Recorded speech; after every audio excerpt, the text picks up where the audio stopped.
نہیں ہے کوئی مسلمان مگر یہ کہ اس کے لیے صدقے کا ثواب ہے. تو نہیں ہے مگر ہے، نہیں ہے مگر ہے، آپ دونوں کو ہٹا دو، ماں کو ہٹاؤ، اللہ کو ہٹاؤ، اور حسر کے ساتھ کرو اس کا ترجمہ کہ جب بھی کوئی مسلمان پودا لگاتا ہے یا کھیتی کرتا ہے تو پرندہ اس سے کھا لے یا انسان کھا لے یا کوئی جانور کھا لے تو اس کے لیے صدقے کا ثواب ہے. یہ ہے. عن رافع بن خدیج رضی اللہ تعالی عنہ قال نهانا رسول الله صلى الله عليه وسلم عن امر كان لنا نافعا اذا كانت لاحدنا ارض ان يعطيها ببعض خراجها وبدارهم کیا ہے وہ بدارهم نہیں وہ بدراہما ہونا چاہیے ببعض خراجها وبدراہما اسے ٹھیک کر لینا. وقالت اذا كانت لاحدكم ارض فليمنحها اخاه او ليزرعها. وعن ابن عباس ان رسول الله صلى الله عليه وسلم لم يحرم المزارعه ولكن امر ان يرفق ہونا چاہیے بعضهم ببعض. دیکھیں خلاصہ سب سے پہلے حدیث کا خلاصہ، ایک انسان کے پاس باغ ہے، اس نے یہ کہا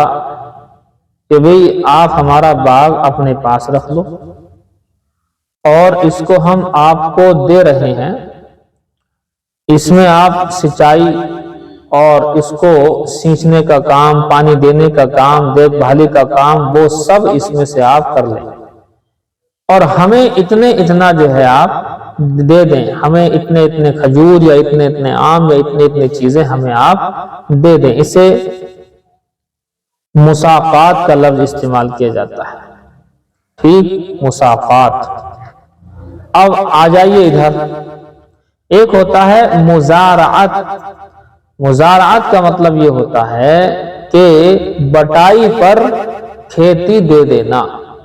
بٹائی پر، بٹائی والا جو معاملہ ہے اس کو آپ تھوڑا سا ڈیٹیل میں لیں. دیکھیے مساقات اور مزارعت یہ دونوں لفظ، یعنی ایک انسان کے پاس میں کھیتی ہے لیکن وہ کام کر نہیں سکتا. اس نے یہ کہا کہ بھی آپ یہ زمین میری لے لو، تو زمین میری ہوگی، عمل آپ کا ہوگا اور جو پیداوار اس میں ہوگی اس میں ہم دونوں شریک رہیں گے. یہ ہے کیا یہ چیزیں جائز ہیں؟ تو دو باتیں ہو گئی، ایک تو ہے آپ کے کیا نام مساقات، ایک مزارعت. مساقات ایک شخص کا کوئی باغ ہے، اس نے دوسرے کو دے دیا کہ اس میں کھاد لگاؤ، پانی لگاؤ، خدمت کرو، حفاظت کرو، اور اس کے بدلے میں آپ پانی وغیرہ، کھیتی، کھاد وغیرہ سب کچھ کرانے کے بدلے میں پھلوں کا ایک معین حصہ، چوتھائی لے لو، تہائی لے لو، آدھا لے لو، وہ طے کر لو جو بھی ہے، اس پانی، اس کو کھاد دینے کے لیے، کھاد دینے کے بدلے میں، سینچائی، حفاظت، خدمت کرنے کے بدلے میں پھلوں کا ایک حصہ آپ کے لیے ہوگا. اسے کہتے ہیں مساقات. دوسرا ہے مزارعت. مزارعت معنی آتے کھیتی، بٹائی پر دینا، ایک کی زمین، ایک کی محنت، اور جو اس کے اندر سے پیداوار ہوگی وہ پھر جو ہے آدھا کر لو یا اپنے حساب سے جو بھی رائے مشورہ ہو. اس میں بڑا اختلاف ہے، مساقات اور مزارعت جائز ہے یا نہیں ہے، بڑا لمبا چوڑا اختلاف ہے. بہرحال حضرت امام اعظم ابو حنیفہ رحمۃ اللہ علیہ اس کو ناجائز کہا کرتے تھے، لیکن صاحبین نے اس کو جائز کہا ہے، یعنی ان کے دونوں شاگردوں نے، امام ابو یوسف رحمۃ اللہ علیہ، امام محمد رحمۃ اللہ علیہ، ان دونوں نے اس کو جائز کہا ہے. اور ہمارے ہاں صاحبین کے قول پر ہی فتویٰ، یعنی یہ جائز ہیں شرطوں کے ساتھ، جائز ہیں شرطوں کے ساتھ. ہاں یہ بس آپ ذہن میں رکھیں، شرطوں کے ساتھ جائز ہے. اب چونکہ شرطوں کا تو یہاں ہے نہیں موقع، کیونکہ یہ تو فقہ کا ہے مسئلہ، ہم جو حدیث پڑھا رہے ہیں، تو یہ تفصیل آپ کو ہے آپ کے قدوری کے اندر ہے، وہاں آپ دیکھیں، اور بھی کئی جگہ ہدایت کے اندر تو رہے گی آپ کی. فی الحال دو باتیں یاد رکھیں، مساقات اور مزارعت۔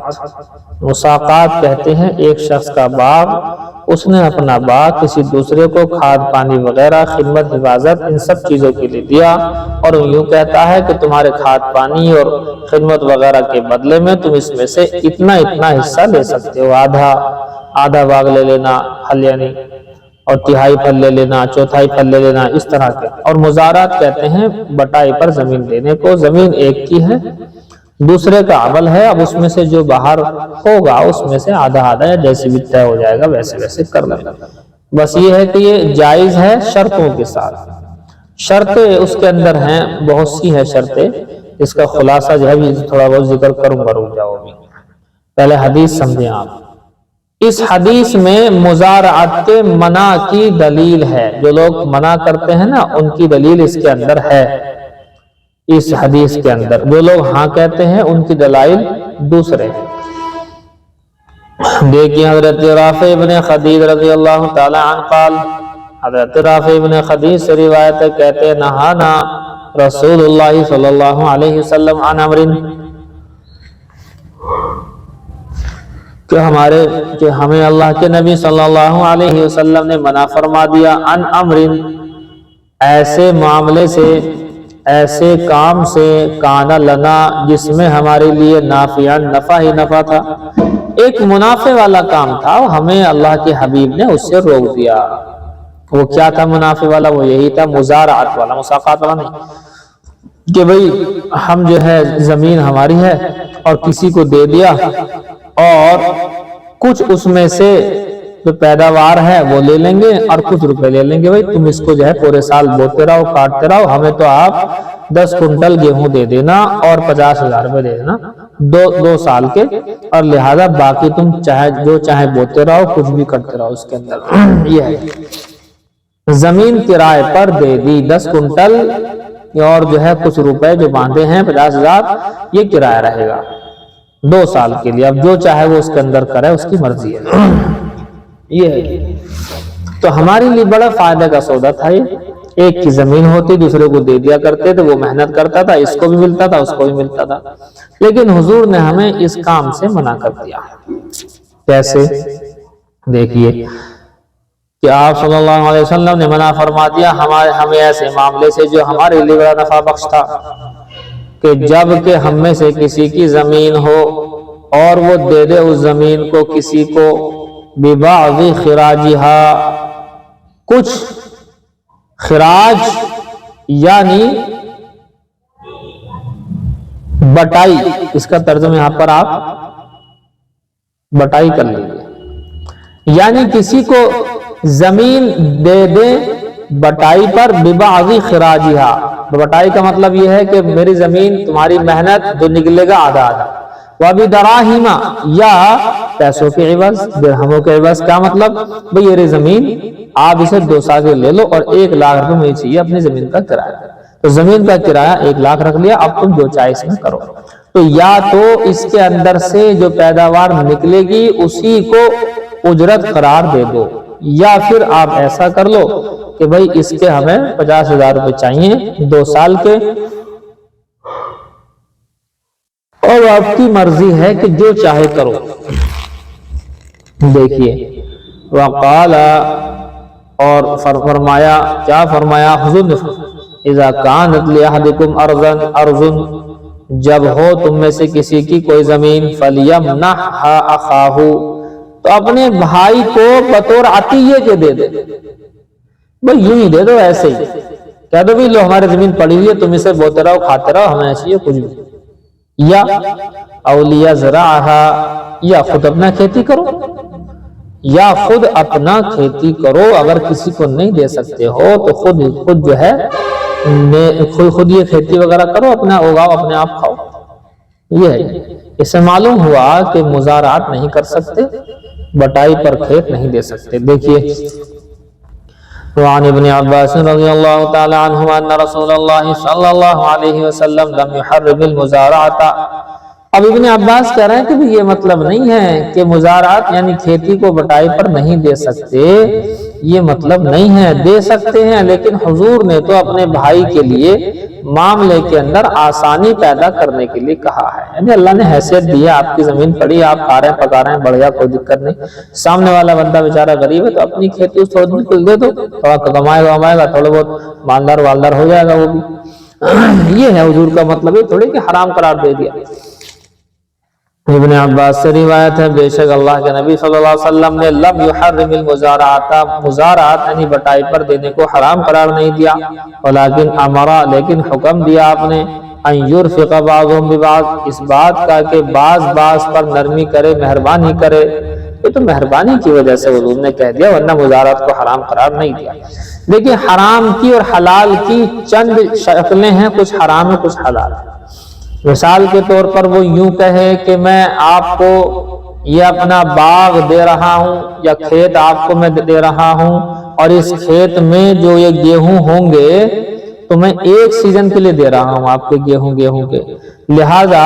اس کے سیزن کے آپ ہی کے کھیت کے 10 کنٹل مجھے گیہوں چاہیے،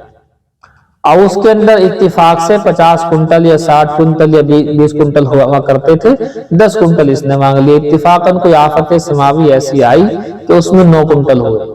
اب سوچیں آپ، اس آدمی نے کئی مہینے محنت کی ہو، گیہوں بوئے ہوں اپنی جیب سے، اور اس کی سچائی، کٹائی، بوائی اور پتہ نہیں کیا کیا کیا ہو، اور کرنے کے بعد میں اس میں حالانکہ 50-60 کنٹل نکلتے، لیکن آفت سماوی آ گئی، اب اس میں گیہوں نکلے ہیں 9 کنٹل، تو 10 کنٹل تو اس کو ہی دینے ہیں، تو پورے سیزن محنت کرنے کے بعد محنت بھی ضائع، پیسہ بھی ضائع، الٹے 1 کنٹل کے مقروض اور ہو گئے اس کے۔ تو یہ شکل منع ہے کہ آپ اسی کھیت کے اس انداز میں لیں، اس انداز میں آپ متعین کریں کہ جس سے اس کا نقصان ہو جائے، کھیتی والے کا نقصان ہو جائے، ظاہر سی بات ہے نقصان ہی ہوگا۔ تو یہ ہے جی، اس طرح کی شکلیں، اب خلاصہ نکال لو، جس طرح کی شکلوں میں دونوں میں سے کسی کا نقصان ہوتا ہے اس طرح سے، تو وہ شکلیں ٹھیک نہیں ہوا کرتی ہیں، جس سے لڑائی، اختلاف، اسے کہتے ہیں مفضی الی المنازعہ، جو معاملے جھگڑے کی طرف لے کر کے جاتے ہیں وہ معاملے ٹھیک نہیں ہوا کرتے ہیں۔ یہ ہے جی بات۔ عن ابی ہریرہ رضی اللہ تعالی عنہ ان رسول اللہ صلی اللہ علیہ وسلم قال، حضرت ابو ہریرہ سے روایت ہے کہ اللہ کے نبی صلی اللہ علیہ وسلم نے ارشاد فرمایا، والذی نفسی بیدہ، قسم ذات کی جس کے قبضے میری جان ہے، لأن یأخذ احدکم حبلہ فیحتطب علی ظہرہ خیر لہ من ان یاتی رجلا فیسألہ اعطاہ او منعہ۔ قسم اس ذات کی جس کے قبضے میں میری جان ہے، لام للتاکید کے لیے یقیناً کے معنی ہے، یقیناً یہ بات کہ تم میں کا ایک شخص، لأن یاخذ احدکم، تم میں کا ایک شخص، حبلہ اپنی رسیوں کو لے لے، اپنی رسی کو لے لے، کہ تم میں کا کوئی شخص اپنی رسی لے لے اور فیحتطب علی ظہرہ، اور لکڑیاں کاٹ کر علی ظہرہ اپنی پشت پر لاد لے۔ تم میں سے کسی شخص کا رسی لینا اور پھر جا کر کے جنگل میں لکڑیاں کاٹ کر اپنی پیٹھ پر لاد کر کے لے آنا، خیر لہ، یہ زیادہ بہتر ہے، ان یاتی رجلا، اس بات سے کہ وہ کسی شخص کے پاس جا کر فیسألہ، مانگے، بھیک مانگے، سوال کرے، اعطاہ او منعہ، چاہے وہ دے دے یا نہ دے۔ کیا کہنا چاہ رہے ہیں؟ دیکھو، کمانا مانگنے سے بہتر ہے، خلاصہ یہ ہے، دینے والا ہاتھ لینے والے ہاتھ سے افضل ہے، یہ کہنا چاہ رہے ہیں، اوپر والا ہاتھ نیچے والے ہاتھ سے بہتر ہے، یہ شکل زیادہ بہتر ہے، یہ کہنا چاہ رہے ہیں۔ تو کوئی آدمی اگر کچھ بھی نہیں ہے، رسی ڈال کر کندھے پہ چلا جائے، ایسے جنگلوں میں چگنے کے لکڑیاں چگا کر کے لے آئے، یا لکڑیاں کاٹ کوٹ کر کے لے آئے، جو لکڑیاں اس طرح کی ہیں کہ جنہیں کاٹنے کی اجازت ہے، کسی کے کھیت میں سے کاٹے گا تو اس کا حق مارے گا۔ جن علاقوں میں گورنمنٹ نے اجازت دی ہے اس میں کوئی دقت والی بات نہیں، جن علاقوں میں گورنمنٹ کی طرف سے اجازت نہیں ہے تو پھر اس کے اوپر بھی روک لگے گی، یا اجازت تو نہیں ہے لیکن نیچے جو پڑی ہیں لکڑیاں جو سوکھ سکھا کر گر جاتی ہیں پیڑ سے درخت سے، ان کے اٹھانے کی اجازت ہے تو وہ اٹھا لے گا۔ تو یہ چھوٹا موٹا کام زیادہ بہتر ہے کہ کسی سے جا کر کے مانگا جائے۔ یہ ہے حضرت ابو ہریرہ سے روایت ہے کہ اللہ کے رسول صلی اللہ علیہ وسلم نے ارشاد فرمایا، قسم ذات کی جس کے قبضے میں میری جان ہے، لَأَن يَأْخُذَ أَحَدُكُمْ حَبْلَهُ کہ تم میں سے کوئی شخص اپنی رسی لے کر کے نکلے، فَيَحْتَطِبَ عَلَى ظَهْرِهِ اور لکڑیاں کاٹ کر اپنی پیٹھ پر لاد کر لائے، خیر اللہ یہ بہتر ہے اس شخص کے لیے، من ان یاتی رجلا اس بات سے بہتر ہے وہ کسی کے پاس جائے، پاس جا کر فیسألہ مانگے، اعطاہ او منعہ پھر چاہے وہ دے دے یا منع کرے، لیکن یہ جو مانگ لیا ہے اس نے، یہ مانگنا کمانے سے بہتر نہیں ہو سکتا ہے۔ یہ ہے یہ بات، نہیں سمجھ بھائی؟ جی نہیں سمجھ بھائی؟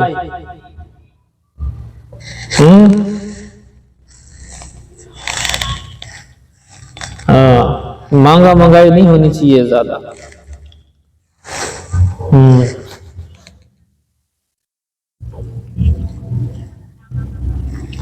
ہاں اس طرح سے حرام ہے، اس طرح سے لوگ بات کر رہے ہیں نا آج کل جو بتایا گیا ہم کو، یہ شکلیں مفضی الی المنازعہ ہیں جو حرام ہوا کرتی ہیں، لیکن یہاں ایسا کوئی معاملہ نہیں ہے۔ مثال کے طور پر زمین دے دی، 50,000 روپے لیں گے بھی 2 سال کے، اب وہ اپنا کرتا رہتا ہے، بوتا رہتا ہے، اپنا اس کا کام ہوتا رہتا ہے، اس میں کوئی دقت والی بات نہیں ہے۔ لیکن یہ ہے کہ خاص درخت کے طے کر لینا، خاص درخت کے طے کر لینا کہ میں اس درخت کے لوں گا جی، اس درخت کے آم لوں گا، یہ میرے ہیں۔ مان لیجئے سارے باغ میں آم ہی نہیں آئے، اسی پہ آئے تو نقصان ہو گیا، ایسا ہو جاتا ہے، گڑبڑ ہوتی ہے۔ دوسری بات یہ ہے، آپ دیکھیں باغوں والے بہت ساری گڑبڑیاں کرتے ہیں، اصل میں یہ باغوں والے کے ہاں بہت ساری گڑبڑیاں ہوتی ہیں، ان میں سے ایک گڑبڑی یہ بھی ہے، ایک غلطی یہ بھی کرتے ہیں وہ کہ کچھ آم کیا بولتے ہیں اسے، ڈالی، کچھ آم جو ہے ڈالی کے روپ میں طے کرتے ہیں۔ حالانکہ اصول یہ ہے کہ آپ آم تو طے کر سکتے ہو، کبھی 1 کنٹل لیں گے ہم آم، لیکن یہ طے نہیں کر سکتے کہ ہمارے ہی اس کے ہونے چاہیے، ہمارے والا جو باغ لے رکھا آپ نے اسی باغ کے لیں گے، یہ غلط ہے۔ بس آپ نے 1 کنٹل کر لیے طے، وہ کہیں سے بھی دے گا، درمیانی ہوں گے یہ بھی ہے، کبھی وہ بالکل آپ مانگ رہے ہیں فرسٹ کوالٹی کے، یہ غلط، اور وہ دے رہا آپ کو 3rd کوالٹی کے، یہ بھی غلط۔ تو فیصلہ ہے میڈیم کوالٹی کے آم 1 کنٹل کہیں سے بھی لا کر کے دے، وہ دے دے گا، یہ اجرت کا حصہ ہے۔ تو اس طرح کی چیزیں ہیں، کسی چیز کو خاص کر دینا اور وہ چیز ہی ہوئی، اس کے علاوہ نہ ہوا تو کیا ہوگا، گڑبڑ ہو جائے گی۔ تو یہ ہے یہ بات۔ مان لیجیے کوئی یوں کہے بھئی 10 کنٹل مجھے آپ گیہوں دے دینا، تو اس کا مطلب یہ نہیں کہ اسی کھیت کے 10 کنٹل چاہیے، بات تو غلط ہو جائے گی۔ کوئی یوں کہے کہ 10 کنٹل دے دینا، چاہے جہاں سے دے دو، کوئی دقت نہیں، کہیں سے بھی دے دے گا خرید کر کے وہ۔ تو یہ ہے، تو کچھ صورتیں حرام بھی ہیں لیکن کچھ صورتیں جائز بھی ہیں۔ مطلقاً نہ حرام کہہ سکتے ہیں اور نہ ہی مطلقاً اس کو حلال کہہ سکتے ہیں، شرطوں کے ساتھ جائز ہے۔ بخاری شریف کتاب الاعتصام میں دیکھیں،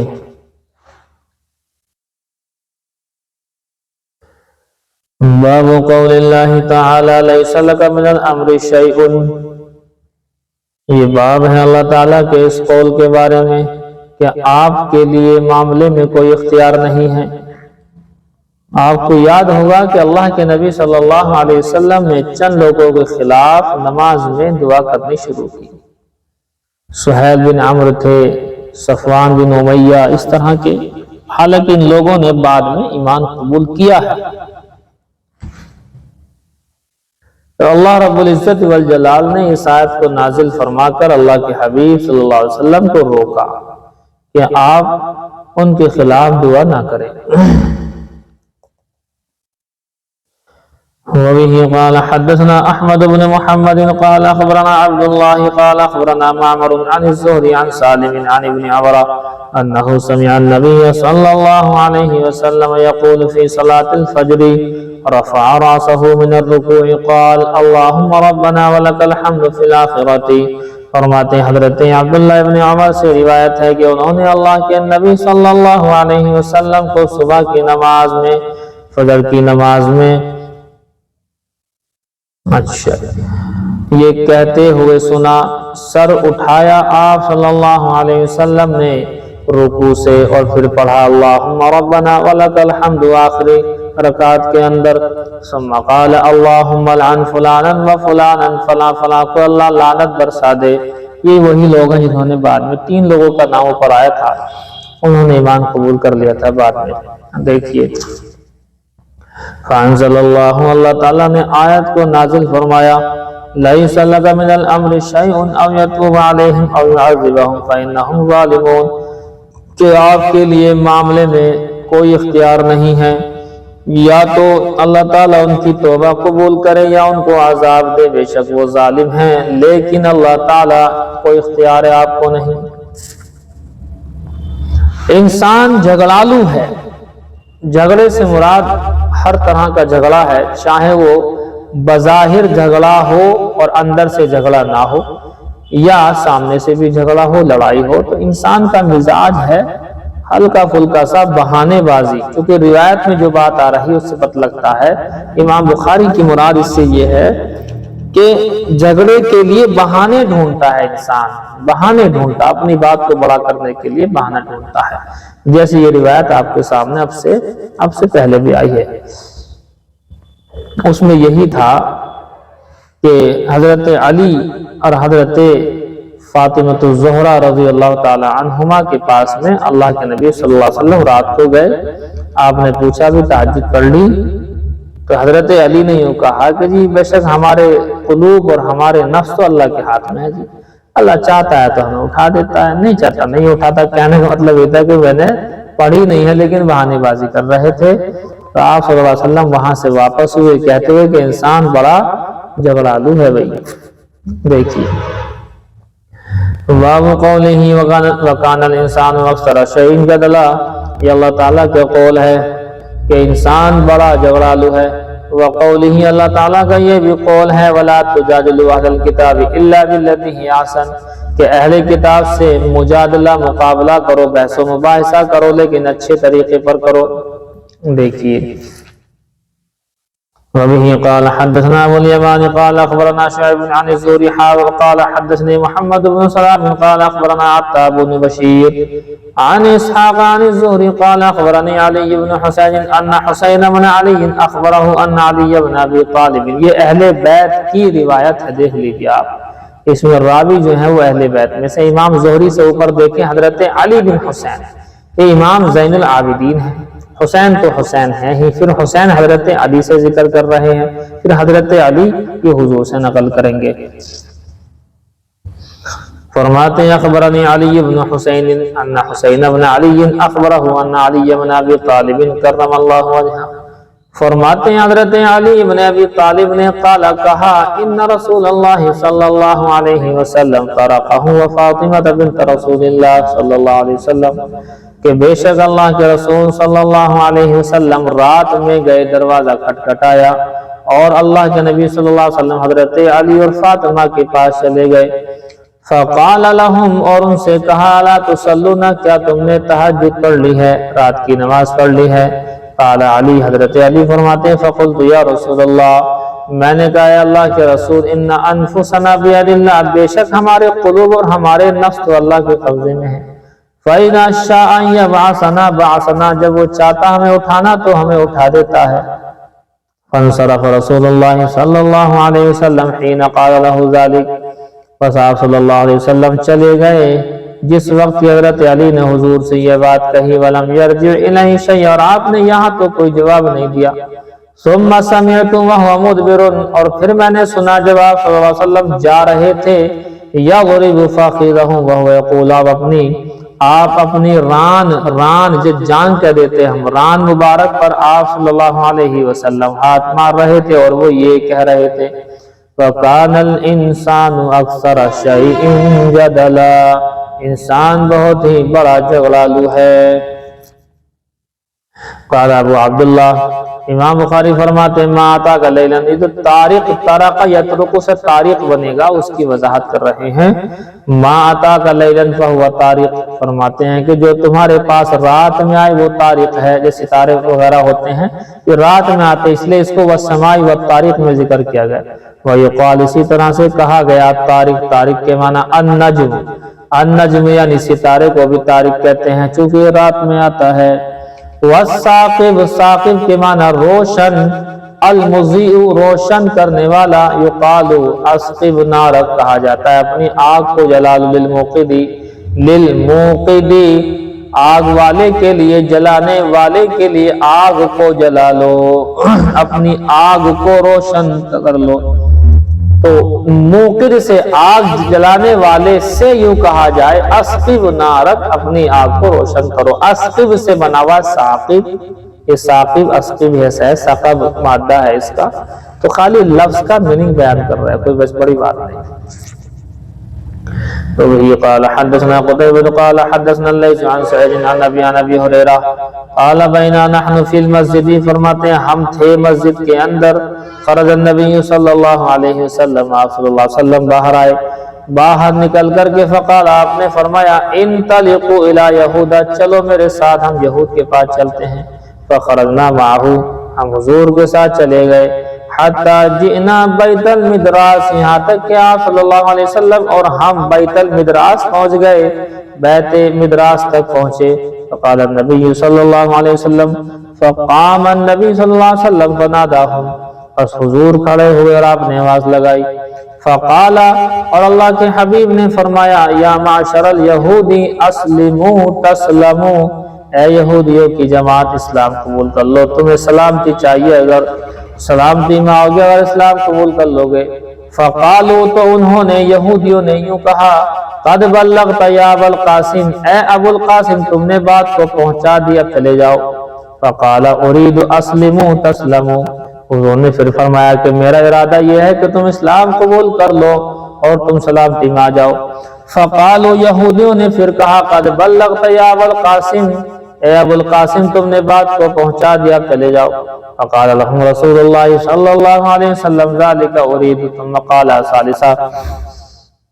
پھر حضور صلی اللہ علیہ وسلم نے ان سے یہی کہا میرا ارادہ تو یہی ہے کہ تم اسلام قبول کر لو، سلامتی میں آ جاؤ گے۔ پھر اس کو 3 مرتبہ کہا، تیسری مرتبہ بھی کہا۔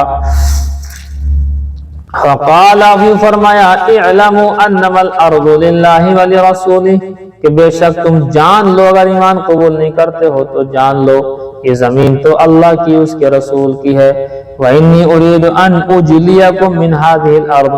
بے شک میرا ارادہ یہ ہے کہ میں تمہیں زمین سے جلاوطن کر دوں۔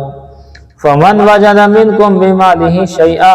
پس جو شخص کے تم میں سے اپنے مال میں سے جو لے سکے، فلیبیعہ، تو اسے بیچ لے۔ وَإِلَّا فَعْلَمُوا أَنَّمَا الْأَرْضُ لِلَّهِ وَلِرَسُولِهِ، ورنہ جان لو بے شک زمین تو اللہ اس کے رسول ہی کی ہے۔ تم یہاں سے بھاگنے والے ہو، جلد سے جلد بیچ باز کر کے اپنا کوئی فائدہ کمانا ہو تو کما لو، ورنہ چھوڑ کر کے بھاگو گے۔ یہود کے ساتھ اسی طرح سے ہونا چاہیے اور ایسا ہی ہوا۔ باب قولہ تعالی، اللہ تعالیٰ کے قول کے بارے میں، وَكَذَلِكَ جَعَلْنَاكُمْ أُمَّةً وَسَطًا لِتَكُونُوا شُهَدَاءَ عَلَى النَّاسِ وَمَا أَمَرَ النَّبِيُّ صلی اللہ علیہ وسلم بِلُزُومِ الْجَمَاعَةِ وَهُمْ أَهْلُ الْعِلْمِ، امت معتدل ہے اور علماء کی جماعت کے ساتھ چپتے رہنے کے لیے کہا گیا ہے۔ وَكَذَلِكَ جَعَلْنَاكُمْ أُمَّةً وَسَطًا، اسی طرح بنایا ہم نے اس امت کو امت وسط، درمیانی امت، انصاف والی امت، لِتَكُونُوا شُهَدَاءَ عَلَى النَّاسِ، تاکہ یہ لوگوں پر گواہ بن جائیں۔ اور یہ باب اس بارے میں بھی ہے کہ جو اللہ کے نبی صلی اللہ علیہ وسلم نے جماعت کو مضبوط پکڑنے کا حکم دیا ہے، وَهُمْ أَهْلُ الْعِلْمِ، اور جماعت سے مراد یہ تبلیغی والی جو جماعت گھومتی ہے یہ نہیں ہے، بلکہ اہل علم کی جماعت ہے۔ اہل علم کی جماعت کو مضبوطی کے ساتھ تھامے رکھو، یہ ہے۔ دیکھیے وبه قال حدثني اسحاق بن منصور قال حدثنا ابو سعد قال الاعمش قال حدثنا ابو صالح عن ابي سعيد الخدري قال قال رسول الله صلى الله عليه وسلم حضور نے ارشاد فرمایا یجاء بنوح یوم القیامہ، یہ روایت کئی مرتبہ آپ نے پڑھ لی ہے کہ لایا جائے گا حضرت نوح کو قیامت کے دن، فیقال لہ، حضرت نوح سے کہا جائے گا حل بلغت، کہ آپ نے دین کی بات کو پہنچا دیا تھا، فیقول نعم یا ربی، وہ کہیں گے ہاں اے میرے رب میں نے تو پہنچا دیا تھا، فتسأل امتہ حل بلغکم، پھر ان کی امت سے سوال کیا جائے گا کیا تم کو پہنچائی تھی بات،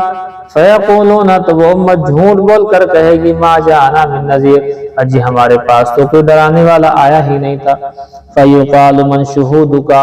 پس حضرت نوح سے کہا جائے گا تمہارے گواہ کون ہیں، فیقول، حضرت نوح فرمائیں گے محمد و امتہ، محمد رسول اللہ اور ان کی امت میرے گواہ ہیں، فقال رسول اللہ صلی اللہ علیہ وسلم فیجاء بکم وتشہدون، پھر حضور نے فرمایا کہ اے میری امت تمہیں لایا جائے گا، تم گواہی دو گے، ثم قرأ رسول اللہ صلی اللہ علیہ وسلم، پھر حضور نے اس آیت کو پڑھا وَكَذَلِكَ جَعَلْنَاكُمْ أُمَّةً وَسَطًا،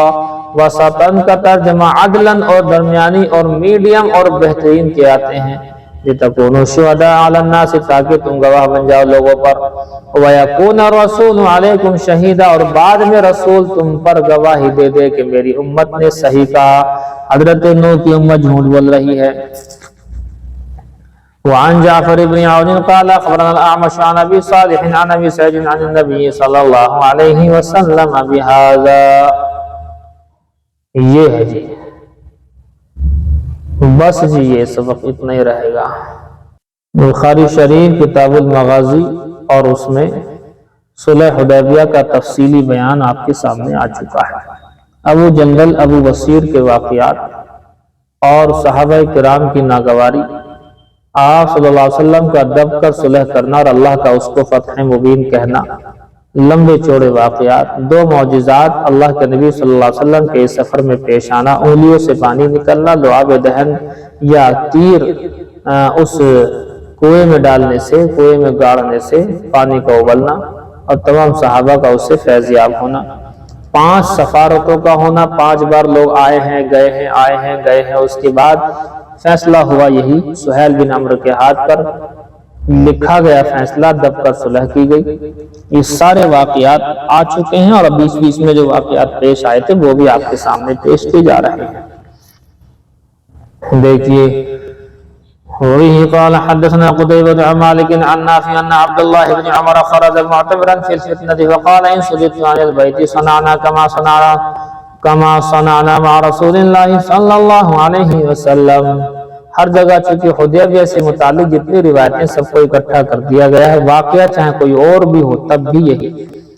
دیکھیں اللہ کے نبی صلی اللہ علیہ وسلم، پھر ان کے بعد حضرت ابوبکر صدیق، پھر عمر فاروق، عثمان غنی، حضرت علی، حضرت حسن کے بعد حضرت امیر معاویہ کے بعد یزید جب آیا تو معاملہ خراب ہوا۔ یزید نے جب عبداللہ بن زبیر نے ادھر مکہ اور مدینہ والوں سے بیعت کر لی تو یزید نے حجاج بن یوسف کو بھیجا تھا عبداللہ بن زبیر سے جنگ کے لیے، اور انہوں نے جنگ بھی ہوئی اور حضرت عبداللہ بن زبیر شہید بھی ہوئے۔ بہرحال وہ جب اس وقت یوں کہہ لیجیے فتنے کا زمانہ تھا تو حضرت عبداللہ بن عمر یہاں سے عمرے کے لیے گئے، کسی نے روکا بھی کہ حضرت اس وقت وہاں جنگ ہو رہی ہے، آپ یہاں مدینے سے مکہ جو جا رہے ہیں کیوں جا رہے ہیں، آپ نہ جائیں عمرے کے لیے۔ حضرت نے کہا دیکھو اگر پہنچ گیا تو عمرہ کر لوں گا، لیکن اگر نہیں پہنچ پایا تو وہی کروں گا صلح حدیبیہ کے اندر جو حضور نے کیا تھا، کیا جو جانور میرے پاس ہوگا اسے ذبح کر دوں گا، بال منڈا لوں گا اور اس کے بعد پھر میں احرام کھول دوں گا، تو اسی طرح سے کروں گا جو حضور نے کیا تھا وہاں۔ تو یہ دیکھو صلح حدیبیہ کا بیان آگے اس روایت کے اندر، تو اس کو بھی لے آئے۔ ہوا یہی کہ جب یہ گئے یہاں سے تو وہاں پہنچتے جنگ ختم ہو چکی تھی، انہوں نے وہاں پہنچ کر کے بلکہ انہوں نے اپنے احرام کو حج کے احرام سے چینج کر لیا تھا، یعنی حج اور عمرہ ایک ساتھ، اور آپ جانتے ہیں اس کو حج قران کہتے ہیں، دونوں چیزوں کو ملانا۔ اس طور پر ملا دینا کہ یہاں سے جانے کے بعد پہلے عمرہ کریں گے، پھر احرام نہیں کھولیں گے، پھر حج کر کے احرام کھولیں گے۔ تو اس طرح کا انہوں نے کیا، ذہن میں یہ تھا کہ اگر میں عمرے کی نیت سے جا رہا ہوں، اگر روکا جاؤں گا تب بھی مجھے اتنا ہی کام کرنا ہے، اور حج عمرے کی نیت کر لوں تب بھی مجھے اتنا ہی کام کرنا ہے۔ تو یہ سوچ کر انہوں نے یہ کیا تھا۔ دیکھیے فرماتے ہیں حضرت عبداللہ بن عمر نکلے معتمرا فی الفتنۃ، عمرے کی نیت کر کے فتنے کے زمان، فتنے سے مراد یاد رکھنا امتحان کی جگہ ہوتی ہے، فتنے سے مراد ہے یزید کا فتنہ، یزید نے جو عبداللہ بن زبیر سے مکہ میں لڑنے کے لیے فوج بھیجی تھی وہ ہے اس سے مراد۔ فقال، کہنے لگے، اب کسی نے کہہ دیا حضرت اگر وہاں پر آپ کو روک دیا گیا تو، فقال، حضرت کہنے لگے، ان صدت عن البیت صنعنا، اگر ہمیں بیت اللہ سے روک دیا گیا، عمرہ نہیں کرنے دیا گیا، صنعنا تو ہم وہی کریں گے، کما صنعنا مع رسول اللہ صلی اللہ علیہ وسلم، جو ہم نے کیا تھا حضور کے ساتھ میں۔ فأحل بعمرة من أجل أن رسول الله صلی اللہ علیہ وسلم كان أحل بعمرة عام الحدیبیہ، اس لیے کہ ہم سب نے احرام باندھا تھا عمرے کا، اس وجہ سے کہ اللہ کے نبی صلی اللہ علیہ وسلم نے احرام باندھا تھا عمرے کا حدیبیہ کے سال، ہم نے حضور کے ساتھ باندھا، بعد میں یہی ہوا، روک دیے گئے تو جانور بھی ذبح کیا گیا، بال بھی مڈائے گئے اور بھی کھولا گیا۔ وبه قال حدثنا مسدد قال حدثنا يحيى عن عبيد الله عن نافع عن ابن عمر انه، فرماتے ہیں حضرت عبداللہ بن عمر سے وہی روایت جو اوپر آئی ہے، انه احل، فرما رہے ہیں کہ انہوں نے احرام باندھا، احل یحل احلال مانے احرام باندھا، وقال، اور فرمانے لگے، ان حیل بینی و بینہ، اگر حائل ہو گئے میرے اور بیت اللہ کے بیچ میں یہ لوگ، لفعلت کما فعل النبی صلی اللہ علیہ وسلم، تو میں وہی کروں گا جیسا حضور نے کیا تھا۔ کب؟ حین حالت کفار قریش بینہ، جبکہ کفار قریش حضور کے درمیان میں حائل ہو گئے تھے، انہیں عمرہ نہیں کرنے دیا تھا۔ وتلا، اور تلاوت کرنے لگے، لقد کان لکم فی رسول اللہ اسوۃ حسنہ، کہ اللہ کے رسول صلی اللہ علیہ وسلم میں ہمارے لیے اور تمہارے لیے اسوہ حسنہ ہے، جیسا حضور کر کے گئے ہیں ویسے ہی میں بھی کر لوں گا۔ وبه قال حدثنا عبد الله بن محمد بن مسمى قال حدثنا جويرية عن نافع ان عبيد الله بن عبد الله وسالم بن عبد الله اخبره، فرماتے ہیں دونوں نے عبید اللہ بن عبداللہ اور سالم بن عبداللہ دونوں نے خبر دی اس بات کی، انہما کلما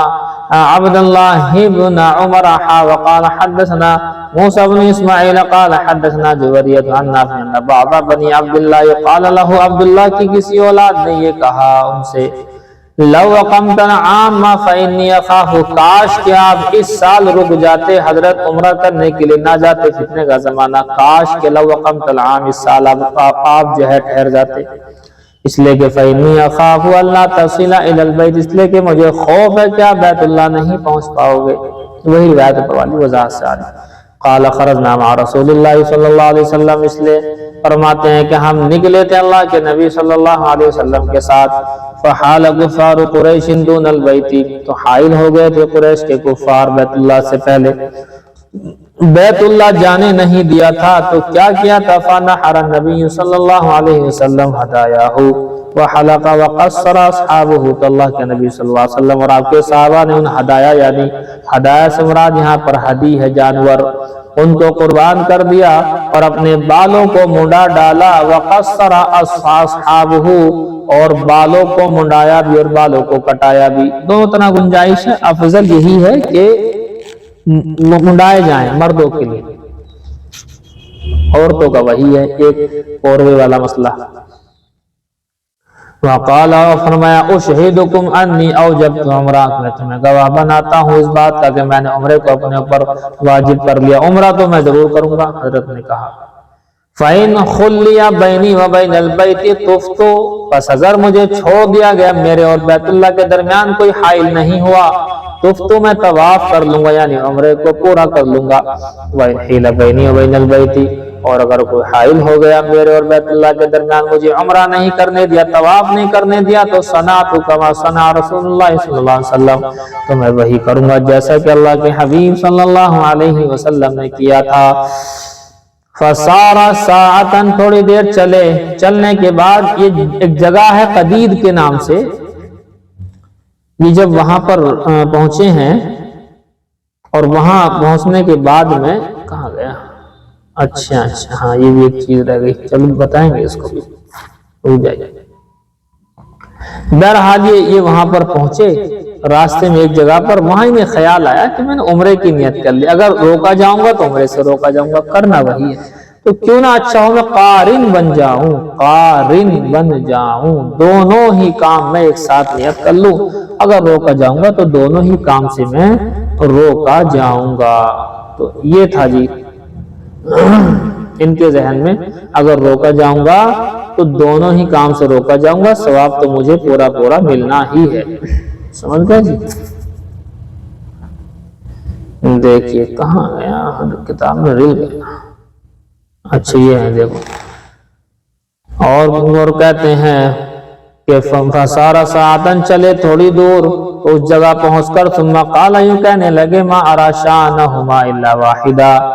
نہیں سمجھتا ہوں میں دونوں کی شان نہیں ہے مگر ایک۔ کیا مطلب؟ حج عمرے کی نیت کر کے جاؤں تب بھی بات وہی ہے، خالی عمرے کی کر کے جاؤں تب بھی بات وہی ہے، جب حج کا موقع ہے تو لہذا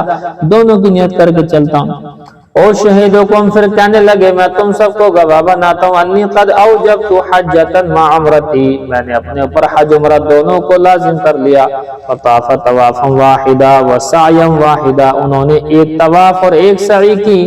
حتی حل منہما جميعا، یہاں تک کہ دونوں یعنی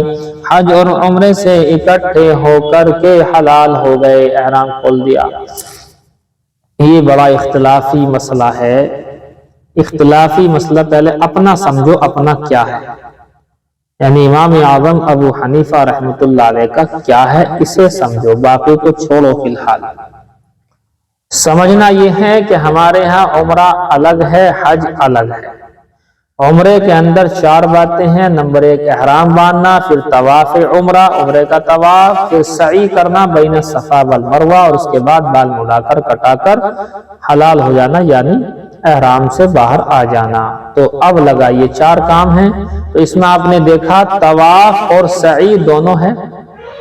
اب جب حج کریں گے 8 ذی الحجہ سے وہ کام شروع ہو جائے گا، 8 ذی الحجہ سے ہمیں اگر ہم قارن ہیں تو ہمارا احرام پہلے ہی سے بندھا ہوا ہے، کیونکہ قارن عمرہ کر کے حرام نہیں کھولتا ہے، اور قارن نہیں ہے ہم متمتع ہیں، جیسے کہ ہندوستان سے لوگ جاتے ہیں حج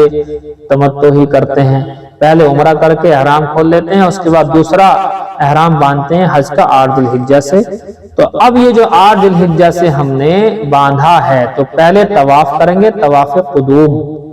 اور اس کے بعد طواف کے بعد چاہو تو سعی کر لو۔ خلاصہ یہ نکلا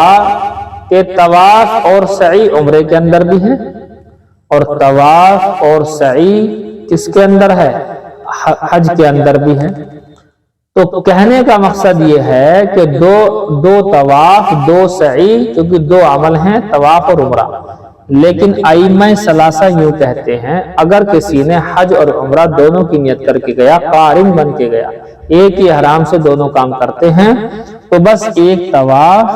اور ایک سعی کرنے سے یہی طواف عمرے کا بھی بن جائے گا، حج کا بھی بن جائے گا، یہی سعی حج کی بھی بن جائے گی، عمرے کی بھی بن جائے گی۔ یہ ہے اختلاف، کس کی سمجھ میں نہیں آیا؟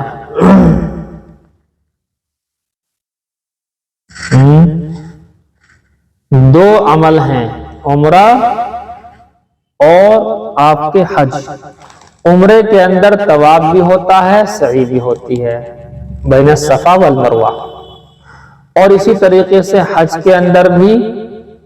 طواف بھی ہوتا ہے اور سعی بھی ہوتی ہے۔ تو دونوں کا طواف الگ، دونوں کی سعی الگ الگ وقتوں میں الگ الگ، لیکن اس روایت سے معلوم ہوتا ہے کہ آپ دونوں کام کے لیے گئے تھے، لیکن آپ نے صرف کیا کیا؟ فطاف طوافا واحدا وسعیا واحدا، ایک ہی طواف کر لیا اور ایک ہی سعی کر لی۔ تو ایک ہی طواف ایک ہی سعی حج اور عمرہ، حج اور عمرہ دونوں کی طرف سے کافی ہو گئی۔ اس پر اختلاف ہوا کہ یہ شکل جائز ہے کہ دونوں کے لیے الگ الگ طواف الگ الگ سعی کی جائے گی، یا دونوں کی سعی اور دونوں کا طواف ایک ہی کام کر جائے گا؟ ائمہ ثلاثہ تینوں امام کہتے ہیں ہاں جی ایک ہی جو ہے، اگر کوئی مطلب قارن ہے، صرف قارن کا مسئلہ ہے جو حج عمرہ کو ایک ہی احرام سے کرنا چاہ رہا ہو، تو اگر کوئی ایسا شخص ہے تو بس ایک طواف کر لے، ایک سعی کر لے، یہی طواف و سعی حج کی طرف سے بھی ہو جائیں گے، عمرے کی طرف سے بھی ہو جائیں گے۔ ہمارے ہاں کہا جاتا ہے کہ ایسا نہیں ہے، آپ جب عمرہ کریں گے تو عمرے کے اندر طواف و سعی الگ کریں گے، پھر جب حج کا موقع آئے گا اس کے اندر طواف و سعی الگ کریں گے۔ اب بتاؤ سمجھ میں آئی نہیں آئی؟ نہیں آئی؟ ہاں یہ آسان سی بات ہے، پچھلے سال بڑی وضاحت سے میں نے آپ لوگوں کو پڑھایا ہے، اب میں اگر وہ ساری باتیں میں پھر سے پڑھاؤں گا تو پھر جو ہے لمبا ہو جائے گا ٹائم۔ یہ ہے یہ تو حضرت عبداللہ بن عمر نے ایک جگہ پر پہنچے، بیدا نامی جگہ ہے جی، بیدا نامی یہ جگہ ہے، یہ وہی جگہ ہے جہاں حضرت امام مہدی جب مکے کے اندر ظہور فرمائیں گے تو سفیانی ایک لشکر بھیجے گا ان سے لڑنے کے لیے وہی، تو اس بیدا نامی جگہ میں جانے کے بعد لشکر پورے کا پورا زمین کے اندر دھس جائے گا، اس کے بعد سفیانی خود لشکر لے کر کے آئے گا، پھر جنگ ہوگی، پھر خود بھی ہارے گا۔ یہ ہے دیکھیے وبه قال حدثني شجاع بن الوليد قال سمع النضر بن محمد قال حدثنا صخر عن نافع قال ان الناس يتحدثون ان ابن عمر اسلم قبل عمر وليس كذلك۔ لوگوں میں بات مشہور ہو گئی تھی کہ حضرت عبداللہ ابن عمر جو حضرت عمر کے بیٹے ہیں یہ حضرت عمر سے پہلے اسلام لائے تھے، یہ لوگوں میں مشہور ہو گئی بات، حالانکہ ایسا نہیں ہے، پہلے حضرت عمر اسلام لائے ہیں، پھر حضرت عبداللہ بن عمر یعنی حضرت عمر کے بیٹے اسلام لائے ہیں۔ اصل میں بات یہ تھی کہ لوگوں کو دھوکہ لگا، کیسے؟ صلح حدیبیہ کے اندر حضرت عمر کسی جگہ پر جا کر کے بیٹھ گئے تھے الگ، ادھر سے اللہ کے نبی صلی اللہ علیہ وسلم نے بیعت لے لی تھی جہاد پر، بیعت رضوان، تو اس بیعت کے اندر ابھی فی الحال یہ شامل نہیں ہوئے تھے، حضرت عبداللہ جو ان کے بیٹے ہیں وہ ہو گئے تھے شامل۔ انہوں نے ابا سے بتایا کہ ایسے ایسے حضور جو ہے بیعت رضوان میرا، میں تو بیعت کر کے آ گیا ہوں آپ سے پہلے، پھر حضرت عمر گئے اور آپ نے جا کر کے بیعت لی۔ اس کا مطلب یہ ہوا بیعت رضوان میں عبداللہ نے پہلے بیعت لی ہے، حضرت عمر نے بعد میں۔ اسی کو لوگوں نے غلط ٹائپ سے پیش کر دیا کہ جی حضرت عمر سے بھی پہلے ان کا جو بیٹا ہے نا عبداللہ انہوں نے ایمان قبول کیا، ایسا ہے نہیں، اسلام قبول کرنے کا واقعہ نہیں ہے بلکہ یہ بیعت کرنے کا واقعہ ہے بیعت رضوان میں۔ حضرت عمر نے اپنے بیٹے عبداللہ کو بھیجا تھا کہ شخص کے پاس کہ جاؤ ذرا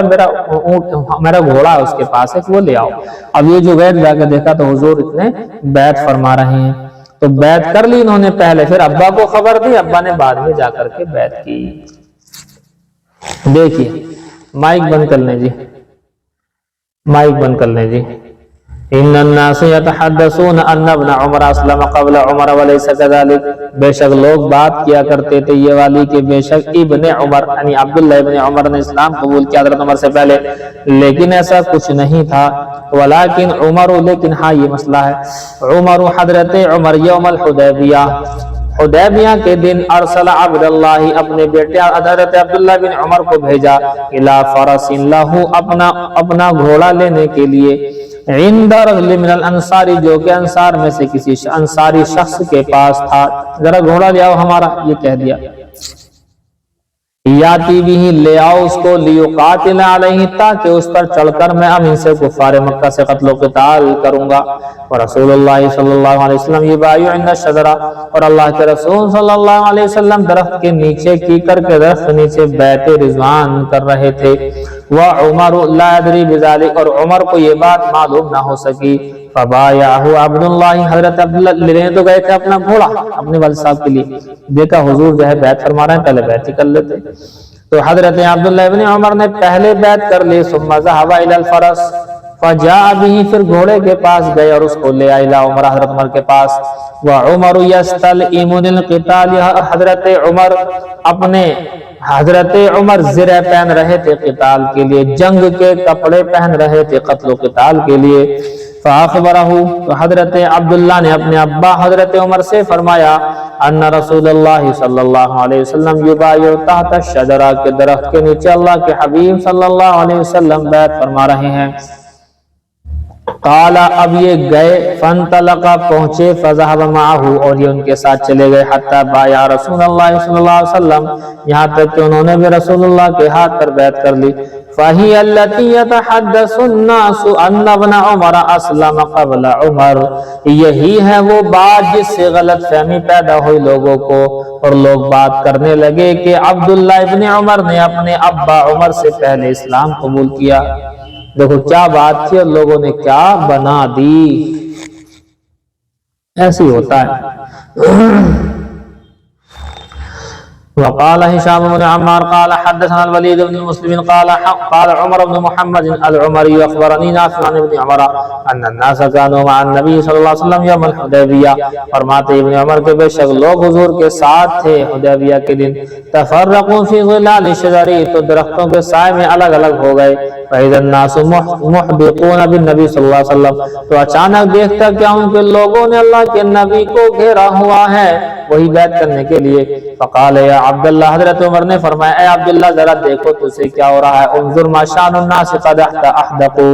ذرا دیکھو سے لوگوں کا کیا معاملہ ہے کہ حضور پر بھیڑ لگائے ہوئے ہیں برسول اللہ صلی اللہ علیہ وسلم۔ فوجدہم یبایعون، حضرت عبداللہ بن عمر نے دیکھا کہ لوگ بیعت کر رہے ہیں، فبایعا، تو انہوں نے بھی بیعت کر لی۔ ثم رجع الی عمر، اپنے ابا عمر کے پاس لوٹے، فخرج فبایع، پھر یہ بھی گئے اور جا کر کے انہوں نے بھی بیعت کر لی۔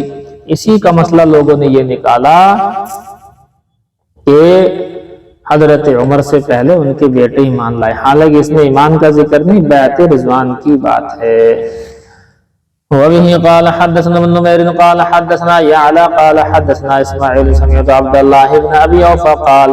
عبداللہ ابن ابی اوفا کو سنا، قال كنا مع النبي صلی اللہ علیہ وسلم حين اعتمر فطاف وطفنا معه، یہ 7ویں اگلے سال 6 ہجری کے بعد اگلے سال جو حدیبیہ کا عمرہ رہ گیا تھا اس کی قضا کرنے کے لیے حضور آئے، اس کا واقعہ فرماتے ہیں کہ اللہ کے نبی صلی اللہ علیہ وسلم کے ہم ساتھ تھے جس وقت کہ آپ نے عمرہ فرمایا، فطاف، اور طواف کیا، وطفنا ما، ہم نے حضور کے ساتھ طواف کیا، وصلینا وصلینا معه، حضور نے نماز پڑھائی، ہم نے حضور کے ساتھ نماز پڑھی، وسعى بین الصفا والمروہ، آپ نے سعی فرمائی مروہ صفا مروہ کے درمیان، فکنا نستره من اہل مکہ لا یصيبه عدو بشیء، بس ہم حضور کو چھپا رہے تھے اہل مکہ سے کہ کوئی کچھ نقصان نہ پہنچائے۔ آپ کو یاد ہوگا وہ جو صلح ہوئی تھی اس کے اندر یہ بھی تھا اگلے سال آؤ گے، 3 دن تک یہاں رہو گے، تو اس میں یہ بھی طے ہوا تھا کہ 3 دن مکہ والے مکہ میں نہیں رہیں گے، پھر مکہ میں باہر نکل جائیں گے، پھر ہم ہوں گے 3 دن تک، تو یہ بات طے ہو گئی تھی، ہاں ٹھیک ہے 3 دن کے لیے مکہ تمہارے لیے خالی کر دیا جائے گا۔ لیکن پھر بھی بہرحال صحابہ کرام نے حفاظت کی ہے یہاں بہت زیادہ۔ اب سوچو جب عمرہ کر رہے ہیں اگلے سال آ کر کے اس میں حفاظت کر رہے ہیں، تو جس وقت صلح حدیبیہ ہوا تھا کفار و مشرکین لڑنے کو تیار تھے، اس وقت حفاظت نہ کی ہوگی، اسی سے استدلال کرتے ہوئے کہتے ہیں یہ بیان بھی صلح حدیبیہ سے منسلک ہے۔ یہ روایت کئی مرتبہ ہی دیکھو۔ وبه قال حدثنا الحسن بن اسحاق قال حدثنا محمد بن سابق قال حدثنا مالك بن ابي غوال قال سمعت ابا حسين قال ابو وائل لما قدم سهل بن حنيف من صفين اتيناه نستخبره، جب سہل بن حنیف آئے جنگ صفین سے ہو کر تو ہم ان کے پاس آئے، نستخبره، کچھ معلوم کرنے کے لیے، فقال، کہنے لگے اتہموا الرائے، اپنی رائے کو متہم جانو، اپنی رائے کو زیادہ صحیح نہ جانو، ہو سکتا ہے دوسرے والے کی بات بھی صحیح ہو۔ فَلَقَدْ رَأَيْتُنِي يَوْمَ أَبِي جَنْدَلَ، میں نے دیکھا اپنے آپ کو ابو جندل کے دن، وہی صلح حدیبیہ کے اندر جو ابو جندل کو واپس کر دیا گیا تھا۔ وَلَوْ أَسْتَطِيعُ أَنْ أَرُدَّ عَلَى رَسُولِ اللَّهِ صلی اللہ علیہ وسلم أَمْرَهُ لَرَدَدتُّ، اگر میں طاقت رکھتا اللہ کے نبی صلی اللہ علیہ وسلم کے حکم کو واپس کرنے کی، لوٹانے کی،